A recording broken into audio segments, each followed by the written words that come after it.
que veio aqui para adorar Jesus, ouvir a palavra dele. Deus me deu uma palavra para ministrar para você nessa noite. Acharam? Vai dizer assim: porém, Jesus foi para o Monte das Oliveiras, e pela manhã cedo tornou para o templo, e todo o povo vinha ter com ele. Então, assentando-se, os ensinava. E os escribas e os fariseus trouxeram-lhe uma mulher apanhada em adultério, e pondo-a no meio, disseram-lhe: mestre, esta mulher foi apanhada no próprio ato, adulterando. E na lei nos mandou Moisés que as tais sejam apedrejadas. Tu, pois, o que dizes?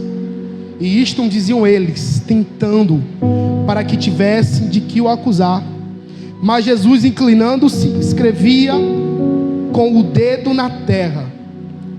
E como perseverassem, perguntando-lhe, endireitou-se e lhe disse: aquele que dentre vós está sem pecado, seja o primeiro que atire a pedra contra ela. E tornando a inclinar-se, escrevia na terra. Porém, ouvindo eles isto, e acusados pela sua consciência, saíram um a um, começando pelos mais velhos até os últimos. Então ficou só Jesus e a mulher que estava no meio. E endireitando-se Jesus, e não vendo mais ninguém do que somente a mulher, disse a mulher: onde estão aqueles teus acusadores? Ninguém te condenou? E ela disse: ninguém, Senhor. E disse Jesus: nem eu também te condenarei. Vai e não peques mais. Você pode dar uma salva de palmas por essa palavra? Poder se assentar.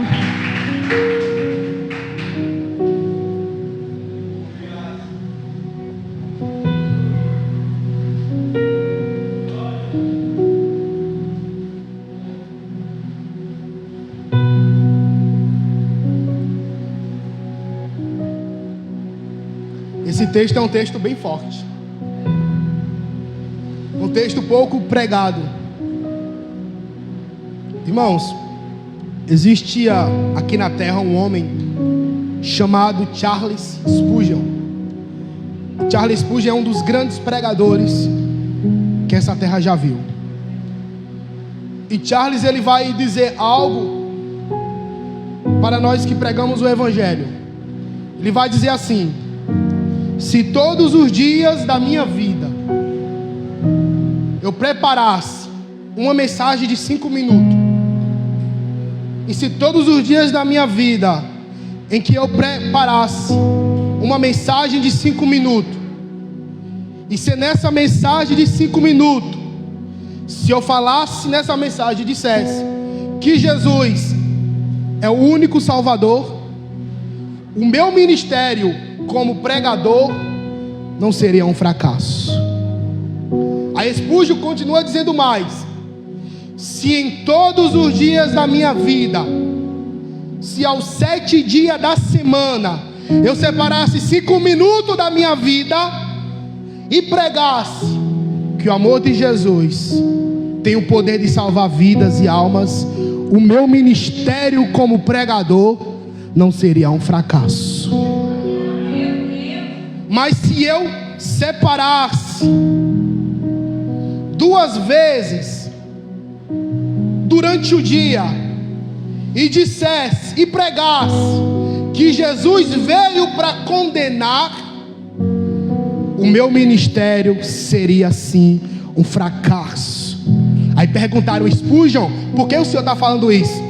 Porque Jesus não veio para condenar, Jesus veio para trazer o amor, Jesus veio para trazer a misericórdia, Jesus veio para trazer arrependimento. Jesus mesmo disse: eu não vim para julgar, mas eu vim para ser julgado por causa da tua e da sua e da tua vida. Olha só, nesses dias eu estava falando com uma irmã, ela disse assim: meu irmão, a A igreja está precisando ouvir sobre o amor de Jesus. Porque quando nós subimos em cima do altar, nós pregamos com um olhar de condenação, com um olhar de julgamento. Eu fiquei até surpreso como ela estava falando. Ela falou assim: olha, as pregações, não todas, mas muitas pregações hoje, o intuito é de acusar, de condenar as pessoas. Mostram o erro, mas não mostram a solução. Mostram o pecado, mas não mostram o arrependimento. Porque pregar a palavra, expor o erro, expor pecado, mas não expor Jesus, que é o caminho do arrependimento, que é o caminho do amor, não é evangelho. Isso não é palavra, não é pregação. Então, um certo dia, Jesus, no versículo 2, estava sentado no templo. Estava fazendo o quê? Em si? Não, está muito fraco. Jesus estava em si. Antes dos escribas e dos fariseus chegar, Jesus estava ensinando a palavra de Deus. Jesus estava ensinando as boas novas. E evangelho é isso. É ensinar. Ensinar o quê? Aquilo que nós aprendemos de Jesus.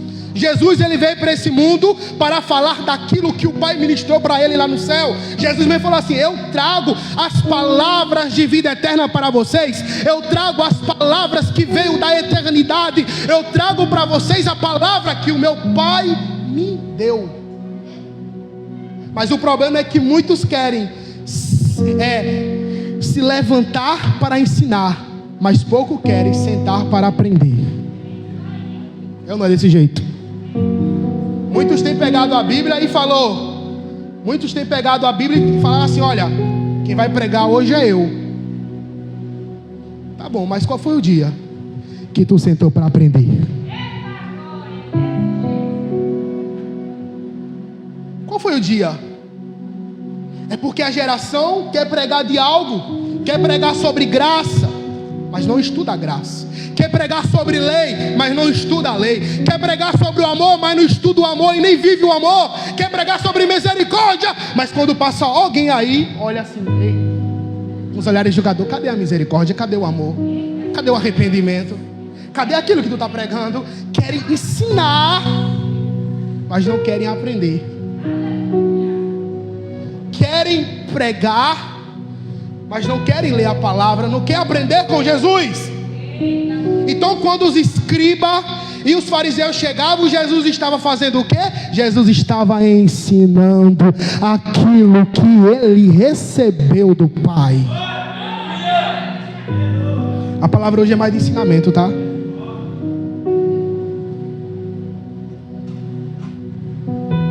Então, os escribas e os fariseus, os escribas eram um grupo religioso da época de Jesus, que tinha como foco e o intuito de preservar a palavra de Deus.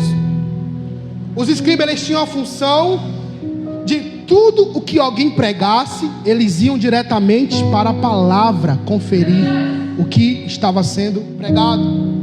Era mais ou menos assim: se eu chegasse aqui e começasse a pregar, o escriba anotaria tudo que eu estivesse falando, tudo que eu estivesse ministrando, e ia conferir na palavra para ver se estava tudo ok.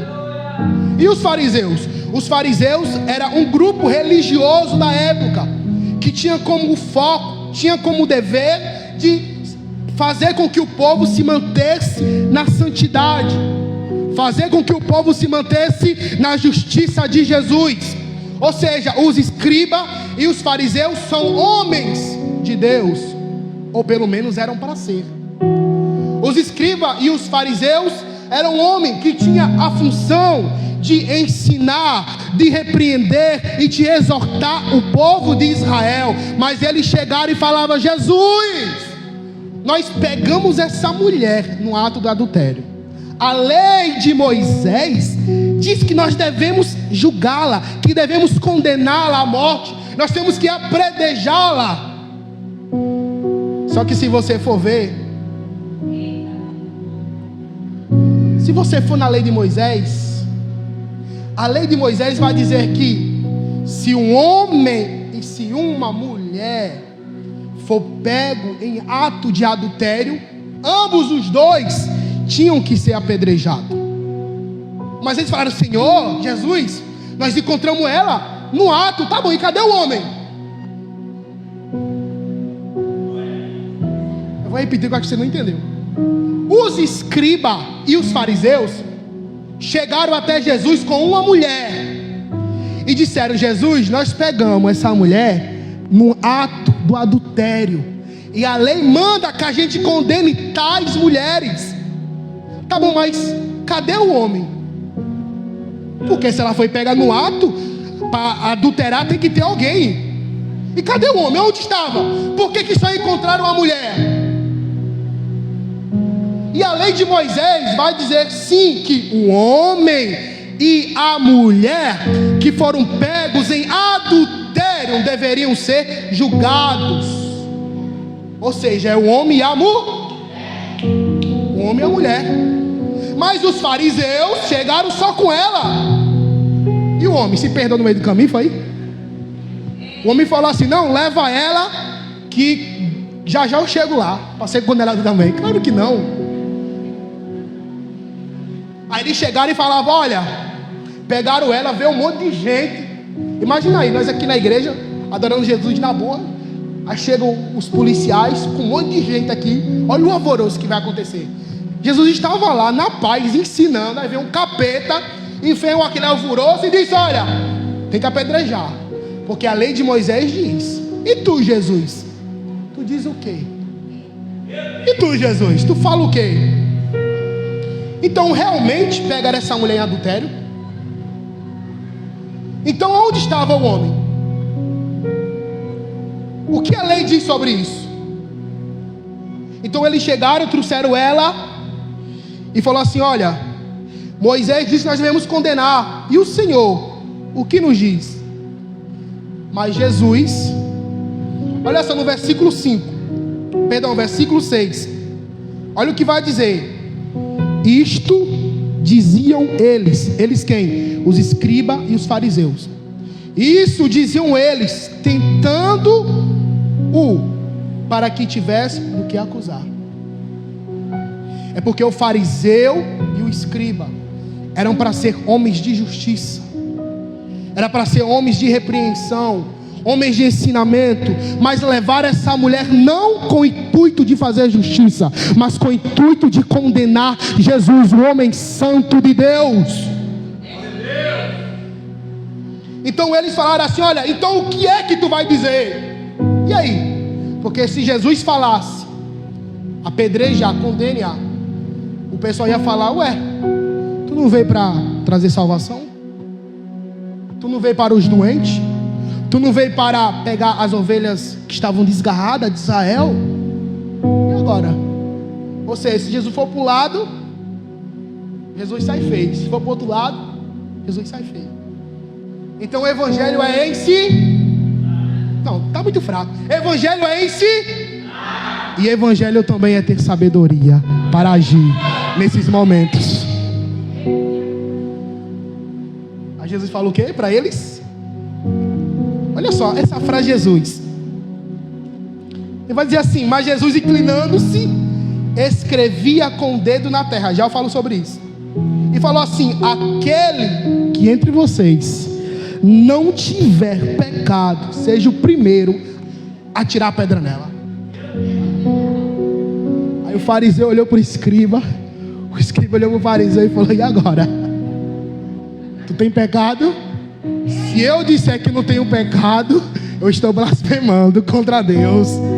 Aí o fariseu falou: se eu falar que eu também tenho pecado, eu estou blasfemando. Se eu falar que eu não tenho pecado, eu também estou blasfemando contra Deus, porque a palavra diz que só Ele é santo, só Ele é irrepreensível.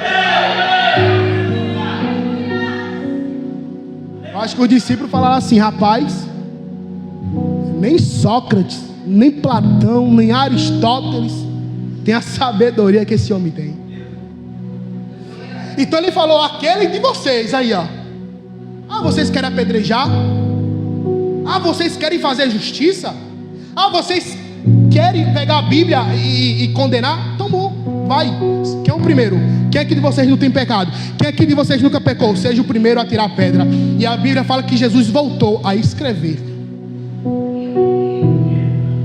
Aí eu sou curioso, fui pesquisar o que é que Jesus estava escrevendo no chão. E lá em Jeremias, capítulo 17,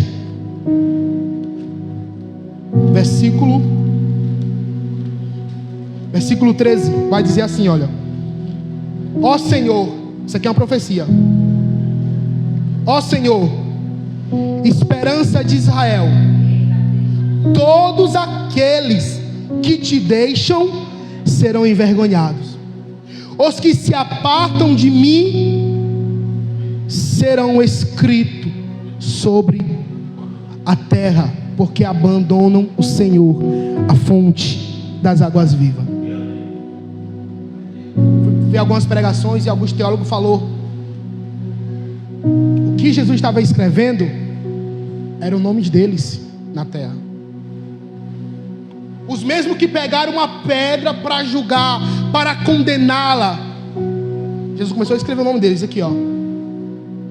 Fulano tal, ciclano, fulano dali, fulano que mora naquela rua tal. Começou a escrever o nome deles na terra. E eles viram um nome. Aí Jesus falou: aquele que não tem pecado, seja o primeiro a tirar. E Jesus voltou a escrever o nome dele. Eles olharam para a terra e viram o nome dele lá.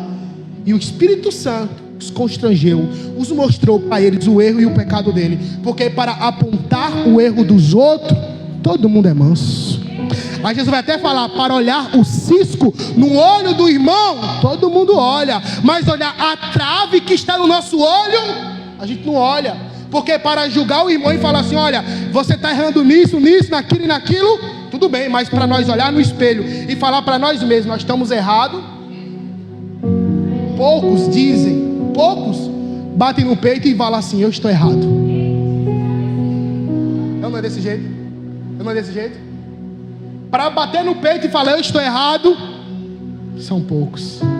Mas para olhar e falar assim: olha lá, prostituta ali, ó, cachaceiro, filho de Satanás.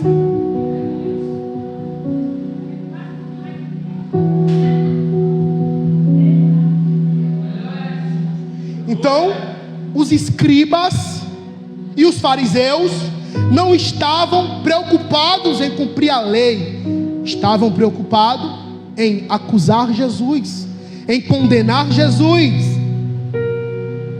Olha só o intuito desses homens, olha só o intuito deles. Eles não estavam preocupados em pregar a palavra de Deus. Eles até pregavam a verdade, mas não viviam elas. Porque Jesus sempre condenou os fariseus pela hipocrisia.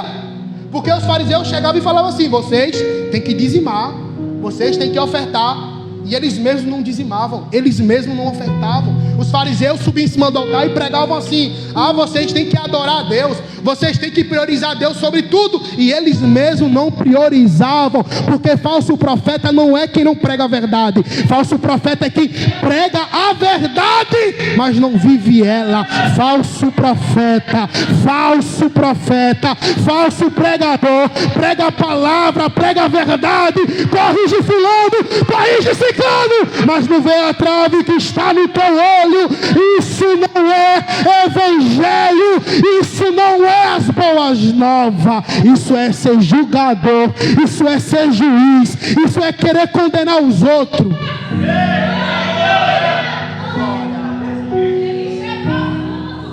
Oh glória!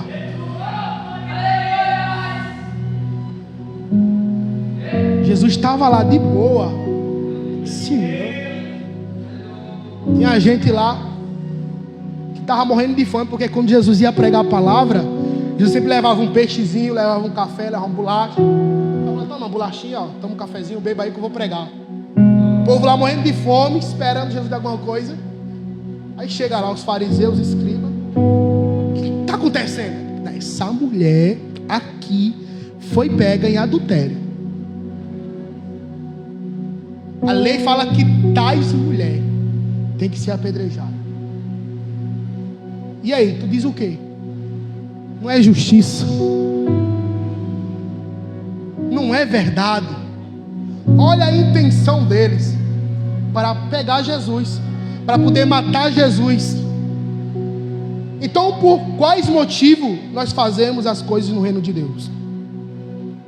Por quais motivos nós fazemos as coisas na casa do Senhor Jesus? Porque o evangelho, ele consiste, que nem eu falei agora, em ensinar. Jesus estava ensinando. Evangelho requer sabedoria. E é a sabedoria que nos ajuda a viver em paz com Jesus e com a sua palavra. Deixa eu contar uma história para você. Um certo dia, teve uma reunião de obreiros. Aí o pastor começou a falar sobre um determinado assunto. Aí teve um dos obreiros que não gostou do que foi falado. E na hora da raiva, porque não era reunião, era praticamente uma guerra lá dentro. Na hora da raiva, o obreiro se levantou da cadeira e falou uns negócios com o pastor. Uns negócios feios. Aí o irmão terminou a reunião. Aí a missionária chegou no pastor e falou assim: tu viu o que foi que fulano fez? Tu viu a forma como fulano falou contigo? Tu viu a forma como fulano se levantou e falou? Falta de respeito. Aí o pastor olhou para a missionária e falou assim: é verdade. Amanhã, depois do culto, eu vou falar com ele e vou disciplinar ele. Vou colocar ele no banco e ele vai ouvir umas poucas e boas. Só que esse mesmo pastor, ele teve sabedoria. Porque na hora da confusão, o irmão se levantou, o obreiro se levantou, falou uns negócio errado. E o pastor manteve-se calmo, respirou fundo, não revidou da mesma forma. Porque às vezes na hora de uma briga, na hora da discussão, a pessoa chega gritando, aí a gente quer gritar mais alto ainda.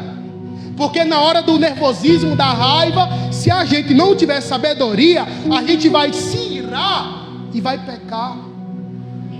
Por isso que sabedoria é o combustível de Jesus. E sabedoria tem que ser também o teu combustível.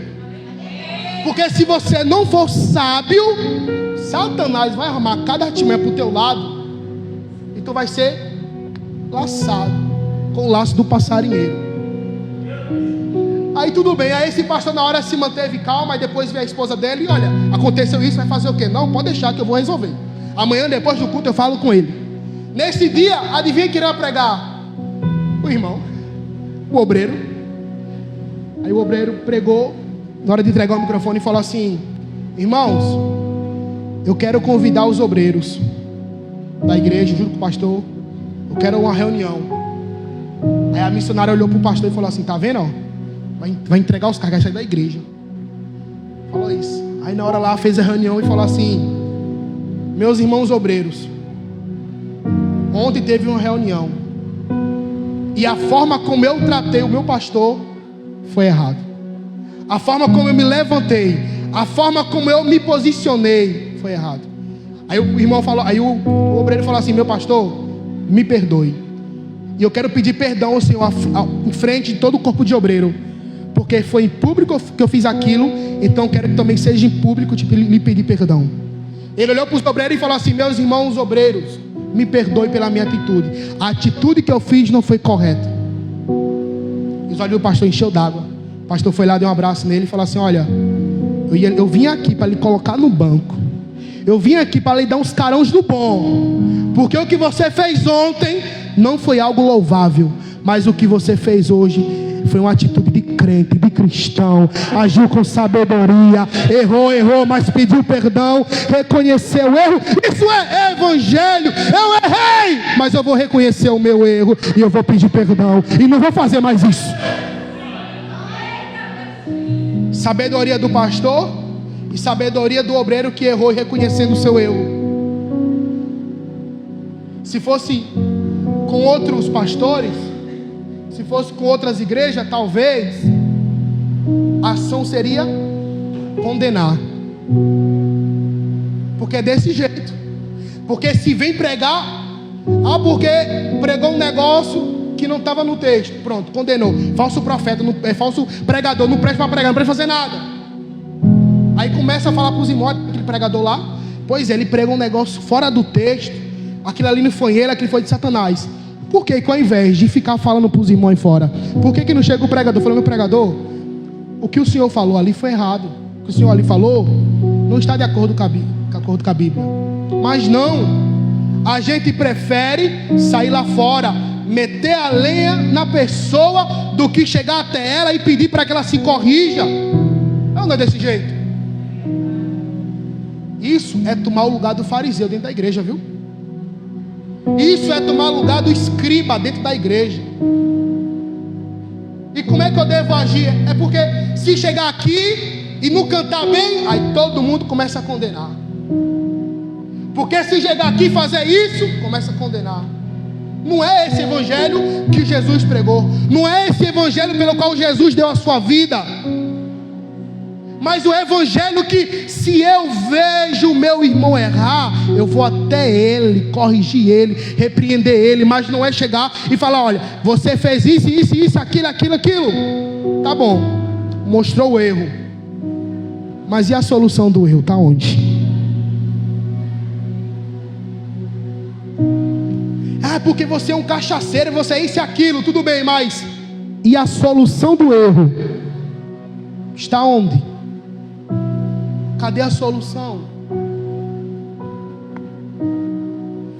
É porque fulano fez isso, tudo bem, fulano fez isso, mas como é que você pode ajudar fulano para não fazer mais isso? É isso que é evangelho. Viu o irmão errar? Ao invés de ficar condenando, vá até ele e converse com ele. Aí lá em Mateus capítulo 18 vai dizer assim: ora, se teu irmão pecar contra ti, vai e repreende-o entre ti e ele. Olha aí, é o que Jesus está falando, não é eu. Jesus está falando. Errou, vai até ele, fala com ele, conversa com ele, repreende ele. Se ele te ouvir, tu ganhou teu irmão. Mas se ele não ouvir, então vai de novo, leva mais 2 testemunhas para conversar, para ter uma reunião, falar com ele, para que ele possa melhorar, para que ele possa deixar aquela conduta errada. E se ele não ouvir o que tu vai dizer, e o que mais 2 testemunhas estão falando, então leva ele até a igreja. Porque se ele não ouvir a igreja, aí Jesus diz, agora sim, vocês podem considerar ele um gentil e um publicano. Se tu conversou com ele, não te escutou, levou 2 testemunhas depois, falou com ele, não te ouviu, não se consertou, leva até a igreja. Ouviu a igreja, não se consertou, aí sim pode condenar. Aí sim pode dizer, irmão, então você não é crente.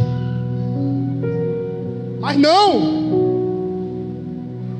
para fazer o quê? Errou?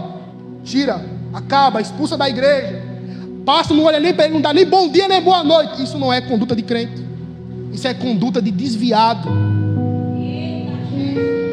Isso é conduta de gente que ainda não aprendeu o amor de Jesus. Porque é engraçado, a gente erra, peca, se ajoelha, ai Jesus me perdoa, ai Jesus eu fiz isso, Jesus tem misericórdia. E com os outros? Cadê tua misericórdia com os outros?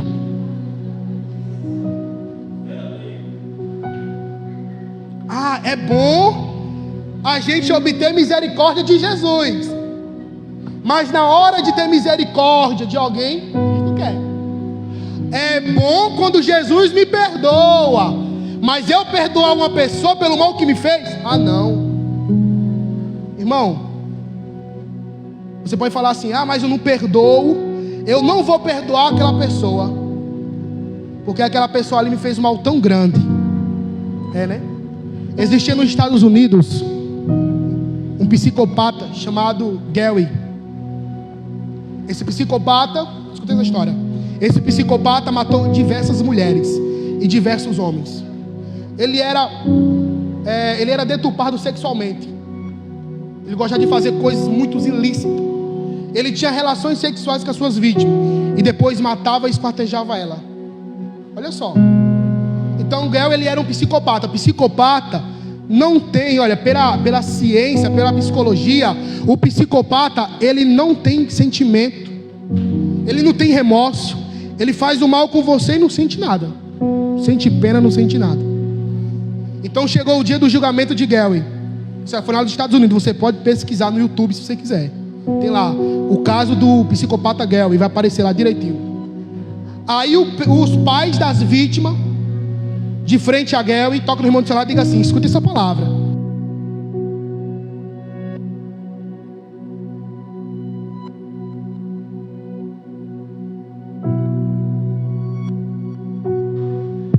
Som. Então esse psicopata foi colocado lá na frente e os pais e as mães da vítima chegaram para Gary e falaram assim: Gary, você é um nojento. Nem Satanás não fez o que tu fez. Que você queime no inferno, Gary. Que aconteça isso. Que você tenha as piores das mortes. E Gary é assim, normal. Nem aí. Por último chegou um senhor com a Bíblia na mão. Oh, glória. Se esse testemunho identificar você, eu não sei como é que ele vai identificar. Esse senhor, a filha dele foi estrupada. Gel espartejou ela todinha e deu as canelas para os cachorros. Esse senhor chegou à frente do tribunal, olhou para os olhos de Gel e falou: Gel, o que você fez foi algo que poucos seres humanos teriam coragem de fazer. Falou assim: eu cheguei nesse tribunal e vi todo mundo, todos os pais, as mães, lhe condenarem e falarem coisas horríveis para você. Você matou a minha filha, me doeu, me machucou. Até hoje eu sinto a falta da minha filha e sinto a dor. Todos os dias eu penso, mas eu não vim aqui para lhe condenar. Olha só, isso é para quem é crente, viu? Ele olhou para o Senhor olhou para Gel e falou: Gel, todo mundo lhe condenou, mas eu vim dizer, sair da minha casa, não para lhe condenar, mas lhe falar: eu perdoo o que você fez na minha vida. Ele olhou para ele e falou assim. Na mesma hora o psicopata encheu os olhos de lágrimas. E o juiz olhou assim, não acreditou. Gary começou a chorar. Ele falou assim: olha, hoje você está me fazendo cumprir um dos mandamentos mais difíceis da Bíblia: perdoar aquele que fez mal. E ele falou assim: Gary, eu olhei para Jesus e falei: Jesus, é fácil perdoar alguém quando falam mal da minha vida.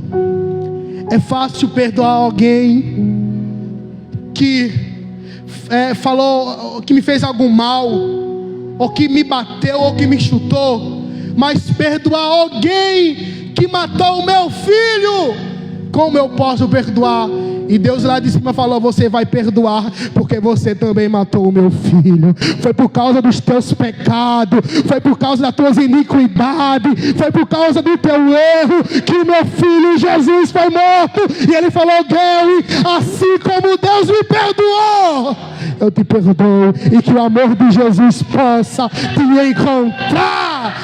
Isso é evangelho.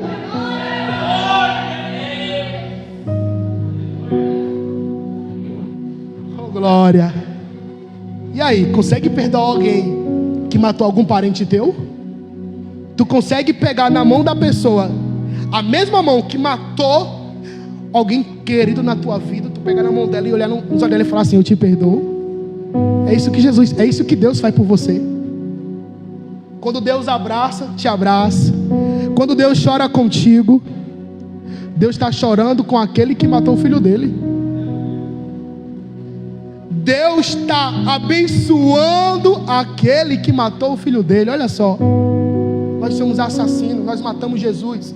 Jesus era homem inocente, como a ovelha muda, ele foi levado ao matador. e foi abatido, foi morto, não pelo seu pecado, mas pelo pecado do meu povo, pelas pisaduras de Jesus, pelo sacrifício de Jesus. Isaías vai dizer no capítulo 53, o meu povo foi liberto, o meu povo foi curado, o meu povo foi renovado, porque o pecado, as iniquidades, o erro, pela morte do Filho de Deus, pela morte do Santo, o meu povo foi renovado, o meu povo foi restaurado. Era Isaías dizendo: o amor de Jesus é poderoso para salvar. Voltando para o texto, João 8. Então ele escreve o nome das pessoas, dos mesmos acusadores que estavam acusando a mulher. Então o Espírito Santo constrange ele. O Espírito Santo mostra para eles que eles também estão errados e que eles também deveriam ser apedrejados. Então Jesus senta, volta a escrever, e um por um foi saindo. Um por um foi saindo. E ele chega à mulher e fala assim: cadê os teus acusadores? Cadê aqueles que estavam querendo te apedrejar? Ué, ninguém te condenou? Ninguém mandou uma pedra em você? Ela fala: ninguém, Senhor. E ele olha para ela e disse assim: nem eu te condenarei. Vai e não peques mais. Então o que é evangelho? Amor de Jesus, misericórdia, amar o próximo. E quem é o próximo? Nós que estamos se vendo, se olhando. Paulo vai dizer assim: ainda que eu falasse a língua dos homens, ainda que eu falasse a língua dos anjos, ainda que eu fizesse isso, ainda que eu fosse o maior teólogo, ainda que eu fosse o maior pregador, se eu não tivesse amor, nada aproveitaria. Essa pregação que Jesus quer que eu e você pregue: a pregação do amor, a pregação da misericórdia, a pregação do arrependimento, a pregação da mudança. Olha, eu não vou te condenar, mas vai e não peques mais. Foi o que Jesus falou para ela. Quem é os escribas? Quem é os fariseus? Nós estamos sendo os escribas. Nós estamos replicando as ações do fariseu. Porque quem que está pregando e não está vivendo o que está pregando? A gente. Quem que está subindo em cima do altar, pregando uma coisa e não está vivendo? A gente, a igreja que está no mundo. Quem que está condenando as pessoas? A gente. Isso é se colocar no lugar do fariseu, do escriba. Se Jesus chegasse até hoje, ele olharia na nossa cara e falava assim: vocês são tudo um bando de hipócritas. Se Jesus voltasse hoje, andasse nessa terra mais uma vez, ele olharia para nós e falava assim: vocês colocam carga no ombro dos homens e nem vocês ajudam. É mais fácil o camelo passar pelo negócio lá da agulha do que você entrar no reino dos céus. Quem é o fariseu? Quem é o escriba? É a gente. Nós às vezes se colocamos no lugar do fariseu, no lugar do escriba, e acha que está tudo certo. Só porque nós pregamos, só porque temos a Bíblia debaixo do braço, isso não nos dá autoridade de julgar. Quem vai julgar é Deus no grande dia, no dia do julgamento. Qual é o nosso dever? Irmão, você está errado. Por que eu estou errado? Porque Jesus disse isso e isso. Agora, irmão, eu não quero somente mostrar o teu erro, eu quero te ajudar a se consertar. Isso é evangelho. Isso é repreender. Isso é ensinar. A partir do momento que você chega para alguma pessoa e começa a falar os erros dela, e você não dá solução, isso não é pregação do evangelho, isso é crítica, isso é julgamento, isso é condenação. Pregar o evangelho e você chegar: meu irmão, você está errado, mas deixa eu te apresentar o Jesus que pode te tirar dessa situação. Eu não te julgo, eu não te condeno, porém, não faça mais isso. Lhes apresento, meus queridos senhores, minhas queridas senhoras, a pregação das boas novas, a pregação pelo qual Paulo morreu, a pregação pela qual Pedro morreu, a pregação pelo qual a igreja no primeiro século foi perseguida pelo imperador Nero. Certo dia Nero pegou os evangélicos, começou a matar os crentes, matava os crentes em cruz, colocava os crentes nas arenas e botava os crentes para lutar com o leão. É esse evangelho pelo qual esses crentes morreram. Esse evangelho é difícil. Por isso que Jesus fala que é uma cruz. Porque cruz tem sofrimento, tem dor, tem renúncia, tem mudança, tem arrependimento. Isso é evangelho de Jesus. Então que a partir de hoje, presta atenção, olha para cá, que a partir de hoje não vivam uma vida de fariseu, não vivam uma vida de escriba, não vivam uma vida de saduceu, mas viva uma vida de ensinamento. Mas para eu ensinar, eu tenho que aprender. Então venha para a igreja para aprender, para depois você poder ensinar. Evangelho também é sabedoria. Peça sabedoria a Deus e Ele te dará. Sabedoria é um conhecimento que eu não posso lhe ensinar. Sabedoria é um conhecimento que você não vai aprender na escola e você não pode aprender na faculdade, porque sabedoria é um dom, é algo gratuito, algo que vem de Deus. Então peça a Deus sabedoria, para que nos momentos, no dia mau, no dia terrível, no dia que Satanás se levantar contra a tua família, no dia que alguém te acusar, no dia que alguém querer te condenar, você saber agir com sabedoria. Ensinamento, sabedoria, amor, misericórdia, arrependimento, repreensão, repreender com amor, repreender com misericórdia, repreender com o intuito de a pessoa melhorar, de mudar. Isso é evangelho. Isso é a palavra de Deus. Mas sobe em cima e fala assim: você é isso, você é aquilo, e blá blá blá, e blá blá blá, e no final, cadê a solução do problema? Problema sem solução não adianta de nada. Não adianta eu chegar para alguém e falar: olha, é assim, assim, assim, tudo bem, cadê a solução? Cadê a mudança? Se você não pode dar solução para alguém, então não repreenda ninguém. Repreenda quando você souber dar a solução do problema.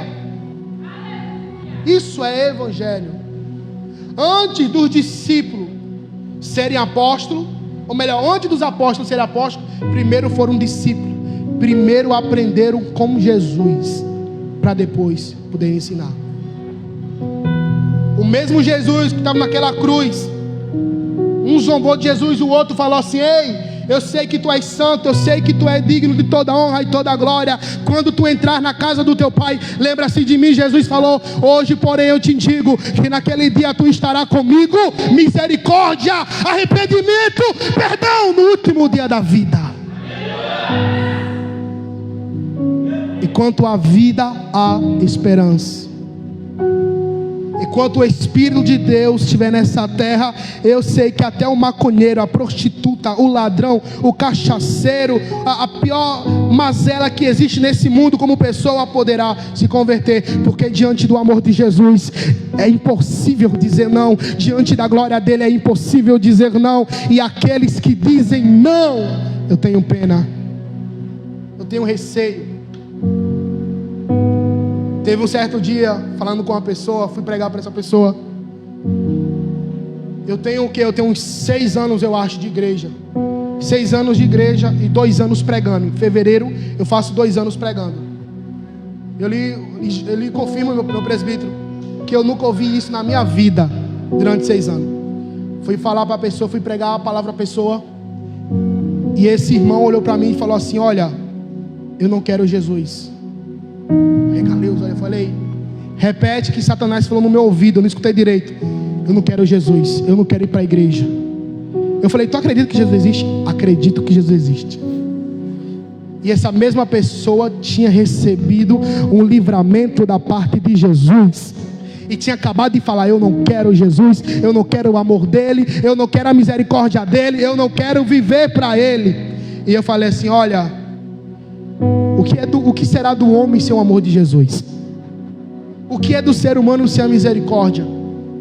Olhei para ele e falei assim: olha, volte enquanto há tempo, volte enquanto há esperança, volte enquanto Jesus está tendo misericórdia da tua alma e da tua vida. Mas infelizmente poucos querem Jesus. Qual é a compensação? Qual é a compensação de você ir para uma balada, para um baile funk, para uma festa, para um forró, beber, se embebedar, se alegrar, quando voltar, chegar em casa no outro dia, bater o desânimo, bater o vazio, sabendo que tudo aquilo que você fez não te trouxe uma alegria, te trouxe felicidade momentânea, mas a mesma felicidade que o mundo te dá é a mesma coisa que ele vai te tirar. Ele vai, um dia, uma hora, Satanás vai pegar tudo aquilo que ele te deu. No mundo a gente se alegra, mas não é a alegria do Espírito Santo, é a alegria mundana. Aí depois percebe o mal que fez, depois percebe que jogou a vida no lixo, depois quando já é adulto vem, fala assim: ah, Jesus, por que eu não me aproveitei a minha juventude? Por que eu não entreguei a minha juventude nas mãos de Jesus? Aí quando fica mais velho começa a sofrer, aí entra em depressão, aí entra em tristeza, aí entra em angústia. Olha o problema. Por quê? Porque viveu para o mundo ao invés de viver para Jesus.